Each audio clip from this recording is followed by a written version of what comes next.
Hello viewers, আসসালামু আলাইকুম। আশা করি সবাই অনেক ভালো আছেন।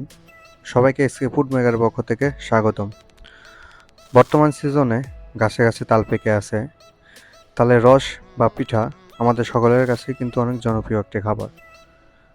তো আজকে আমি আপনাদেরকে দেখাতে চলেছি কিভাবে খুব সহজে ঘরোয়া উপকরণ দিয়ে নরম এবং তুলতুলে সুস্বাদু তালের বড়ার রেসিপি। তো আপনারা দেখতেই পারছেন, এটা দেখতে যেমন চমৎকার তেমনি নরম এবং খেতেও কিন্তু এটা অনেক সুস্বাদু। তো আশা করি আজকের রেসিপিটা আপনারা সবাই অনেক এনজয় করবেন। তো চলুন শুরু করা যাক।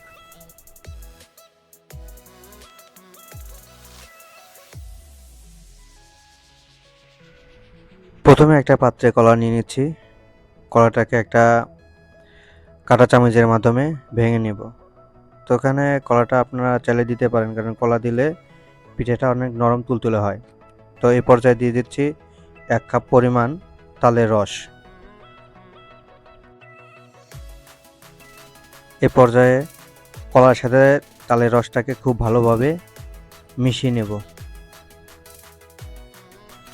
কলা এবং তালের রসটাকে খুব ভালোভাবে মিশিয়ে নিলাম। তো মেশানো শেষ হয়ে গেলে এ পর্যায়ে দিয়ে দিচ্ছি আমরা চালের গুঁড়া ইউজ করেছি এখানে 1/4 কাপ চালের গুঁড়া আমরা দিয়ে দিচ্ছি। উপকরণগুলো খুব ভালোভাবে মিশিয়ে দেব। মেশানো হয়ে গেলে এ পর্যায়ে দিয়ে দিচ্ছি ময়দা। এখানে আমরা 1 কাপ পরিমাণ ময়দা দিয়ে দিচ্ছি। তো ময়দাটা দেওয়া হয়ে গেলে এবার সমস্ত উপকরণগুলো আবার খুব ভালোভাবে মিশিয়ে নেব। তো মেশানো হয়ে গেলে এ পর্যায়ে দিয়ে দিচ্ছি চিনি। এখানে আমরা 1 কাপ পরিমাণ চিনি ইউজ করেছি। এ পর্যায়ে দিয়ে দিলাম লবণ এখানে আমরা স্বাদ মতো নিয়ে নেব। তো সমস্ত উপকরণগুলো খুব ভালোভাবে আবার মিশিয়ে দেব।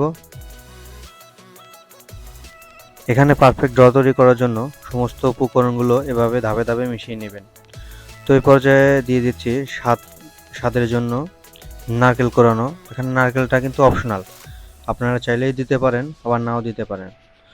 তো পিঠার টেস্টটা যদি বাড়াতে চান তাহলে অবশ্যই এখানে নারকেল ইউজ করবেন। তো আমরা এখানে প্রায় 1/2 কাপ পরিমাণ নারকেল কোরানো দিয়ে দিচ্ছি। নারকেল কোরানো উপকরণগুলোর সাথে খুব ভালোভাবে মিশিয়ে দেব। তো দেখতে পাচ্ছেন আমাদের ডটা কিন্তু তৈরি। তো এগুলোকে আমরা 30 থেকে 35 মিনিট রেখে দেব। তো এই পর্যায়ে একটা চুলায় একটা পাত্র নিয়ে নিচ্ছি। দিয়ে দিচ্ছি এখানে রান্নার তেল।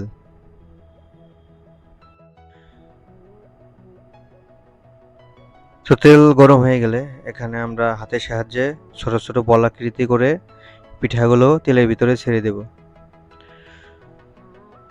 তো পিঠাগুলো তেলের ভিতরে দেওয়া হয়ে গেলে এক পাশে যখন হয়ে যাবে পিঠাগুলো একটা ছাঁকনির মাধ্যমে উল্টিয়ে অন্য পাশে দিয়ে দেব।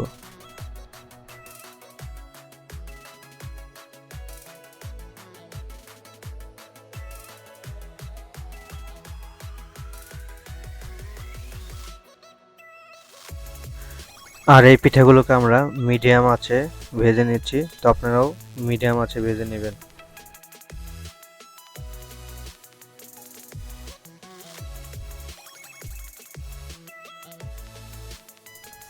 তো আমাদের পিঠাগুলো ভাজা কমপ্লিট। তো এরকম কালার যখন আসবেন বুঝে নেবেন যে পিঠাগুলো হয়ে গেছে। তো একটা ছাঁকনির মাধ্যমে পিঠাগুলো আমরা তুলে নিচ্ছি এবং আপনাদেরকে পরিবেশন করে দেখাচ্ছি।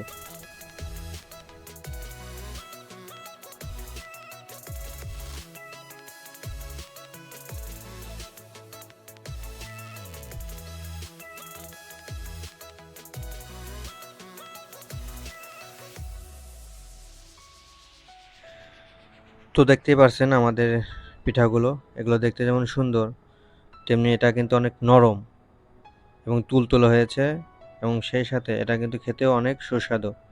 তো যারা তালের পিঠা বা তালের বড়া খেতে অনেক পছন্দ করেন তারা চাইলে আমাদের এই রেসিপিটা ফলো করতে পারেন এবং ভালো লাগলে অবশ্যই আমাদের পাশে থাকবেন এবং আমাদের চ্যানেলটিতে যারা নতুন তারা অবশ্যই চ্যানেলটিকে সাবস্ক্রাইব করবেন এবং পাশে থাকা বেল আইকনটি বাজিয়ে আমাদের পাশে থাকবেন। তো আজ এ পর্যন্তই, দেখা হচ্ছে অন্য একটা ভিডিওতে নতুন কোনো রেসিপি নিয়ে। তো সে পর্যন্ত আশা করি সবাই অনেক ভালো থাকবেন।